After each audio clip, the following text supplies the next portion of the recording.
need to give these GIs a particular protection so they are not actually faked in different countries and they are actually protected also beyond our borders. And that's not about protection, it's about actually giving what these kind of products need to be special, different from the others, because they are.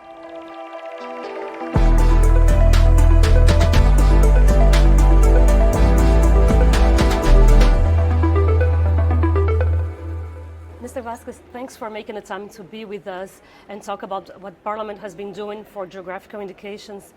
Well, this protection of traditional goods has been in place in the European Union for over 20 years for the agriculture sector. Now the European Union has agreed to extend the geographical indication protections to local crafts and industrial goods.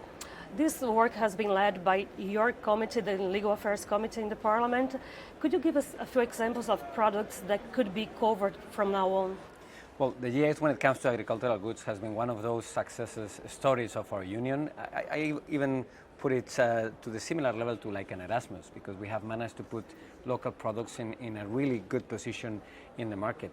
Now what we are doing is trying to bring crafts and industrial goods, such as, let me put an example from my country, from Spain, like knives from Albacete, a city that is in the south of Spain, or you can get jewelry, or maybe you can get actually crafts made from wood from Sweden. So those kind of products are the ones that we try to protect and to actually make them stronger, better looking for the customer, and of course with much more protection when it comes to counterfeit. Some of these products are already protected at national level. Will they be automatically protected at European level once the new rules come into force? Well, now they will have 1 year, all the member states, to try to include those that they are protected at national level to actually be protected on this European Union-wide scheme. So when they cross the border, for instance, from Spain, taking another, again, the example of the knives, when you take them to France or to Finland, to all have the same characteristics, the same stamp, so they are protected all in all the internal market. And so people will be able to recognize them from the stamp as we have with the agricultural products. Exactly. We have the European Union stamp, which actually gives you, as we do in the agricultural goods, a symbol of quality, and they have been made in a particular region or territory within our borders. And of course, it will also be described with all the specificities of the product. That it's true that we have tried to be quite flexible while drafting this piece of legislation, so we can adapt those that are already existing at national level. And I must say that this is mainly thanks to the rapporteur, to Marion Wassman, my colleague, that she's the rapporteur of the file, that she managed and she actually invested a lot of time in the negotiations to give flexibility to all the member states so the product and the specificities can be protected in the whole internal market. And the seal, will it be the same as for agricultural products, or will it be a specific seal only for crafts and industry? Exactly the same, because what we want to do is actually to take that success story of those agricultural products and that symbol and take it to the crafts and industrial goods. And replicate, of course. And what is the economic impact that you expect to have for the industrial sector? We have to see, because we don't have as many craft and industrial products as we do in the agricultural sector. But just to put you an example, from the last data we have from a few years ago, all the GIs when it comes to agricultural products was almost 7 billion euros, and it represented almost 7% of the goods that they were sold when it comes to drinks and food. So that's a huge amount of money and capacity in the market. When it comes to the crafts and industrial, we may not have so many examples, because in agriculture there are almost 3,500 products that they are protected. When it comes to crafts and industrial, we'll see how many they are. They're not going to be as many, but I'm sure that when this will take some speed, it will also mean a big chunk of the money that they're going to produce in the market. And to give us an idea, can you say how much of European exports depend on geographical indications in the agriculture sector?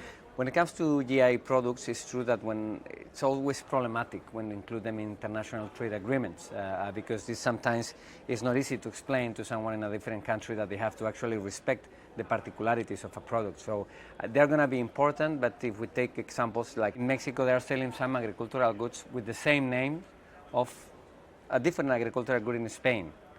And Spain has a really important name, so for the Spanish producer, they feel that their know-how, their tradition, their goods, somehow their name is stolen by the other producer on the other side of the Atlantic. So the number I cannot tell because I don't have what can it mean when it comes to international trade.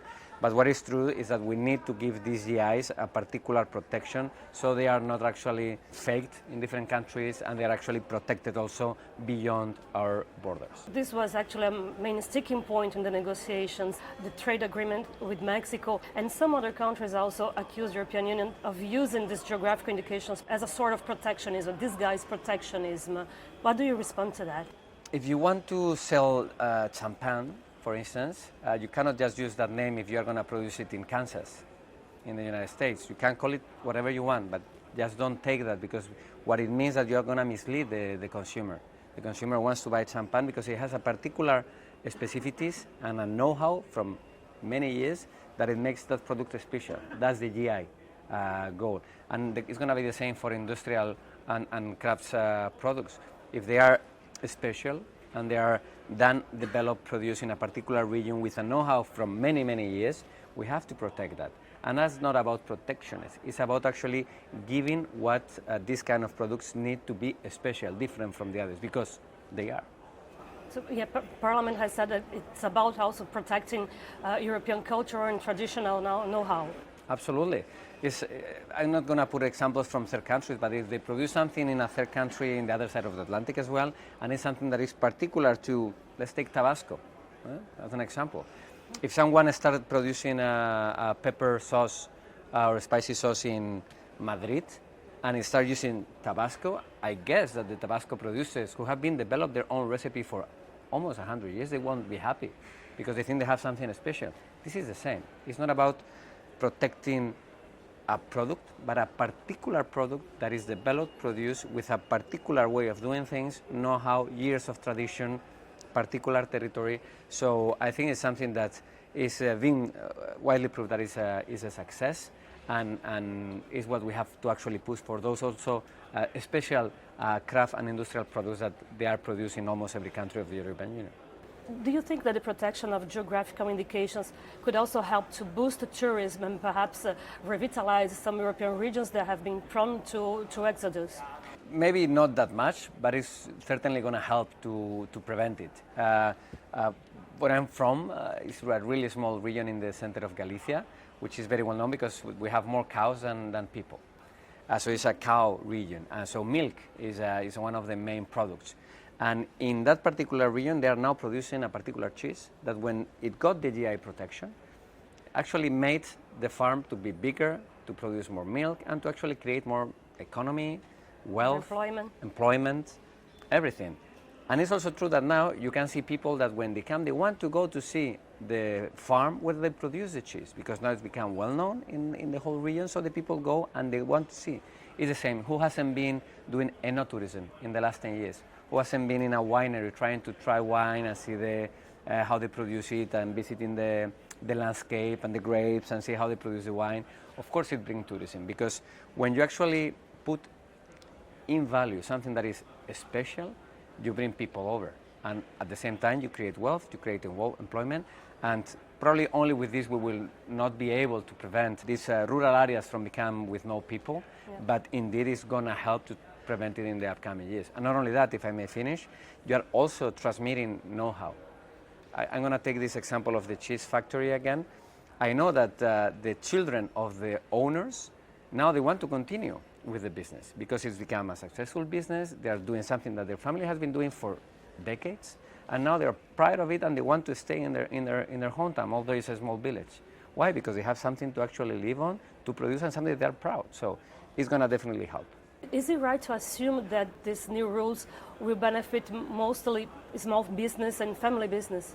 Well, that's for sure, but it will also benefit those who have a particular something special in the region. Because at the same time, we have heard that this may go against competition, but no one that I know goes to the market and buy everything that is a GI. First of all, because GIs, they are so special and they need so much craftsmanship and knowledge and know-how, and they have to actually meet a lot of requirements that they're more expensive than regular products, like for example a cheese without a GI. At home, it's true that I have many cheeses that they are GIs, but I also have those that they don't, because I don't consume like these special products every day. So I think we have to find out the right balance. I'm going to use against the percentage when it comes to the agricultural GIs. It's 7% of the food and drinks market. So it's not even 1 out of 10 products that they have a GI. But because not everyone has something special to sell. I'm sure that many regions, they have many good things to sell, but something that is special, that is being produced in a particular region or territory with those specificities, there are not that many. There is another side of the coin. The ones who are not part in the system, they might get negative consequences. And there is a study from the Parliament which says that. Could you tell us which might be those negative consequences and what can be done to mitigate them? Well, negative consequences maybe is a strong statement.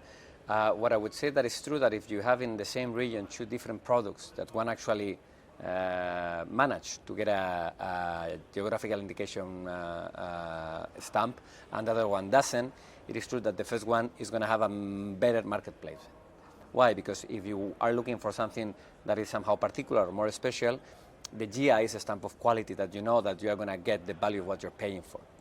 And that can actually affect the other product that is similar, but it doesn't meet all the requirements that is produced in the same region. That is true.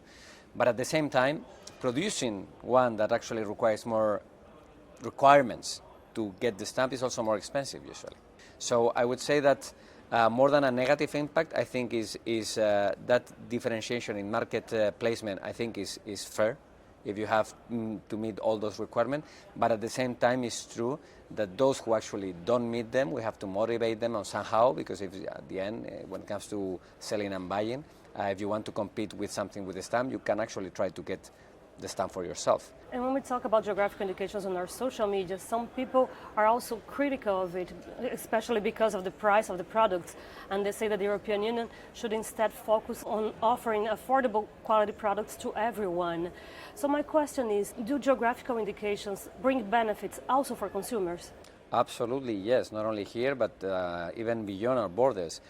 Those who they say that they are not affordable, high-quality products in the European Union, I think they are not correct. I mean, probably we have the best high-quality agricultural and crafts products in the world. That's why everyone wants to drink our wine, eat our cheese, the quality, the health standards we have, the filtering, how we treat our animals. No one in the world does it as good as we do in the European Union. We have to be proud of all the products that we actually produce within our borders, because we respect the rules, we have good standardization of legislation and regulation, we have amazing controls, and at the same time we have amazing market placement of our quality products. We are not trying to equalize all the products. That wouldn't make any sense in a market. Thank you, and that concludes our interview. From the European Parliament in Strasbourg, I'm Marta Bizzotto, and this is Adrián Vázquez, Chair of the Legal Affairs Committee in the Parliament. Thank you. Thank you.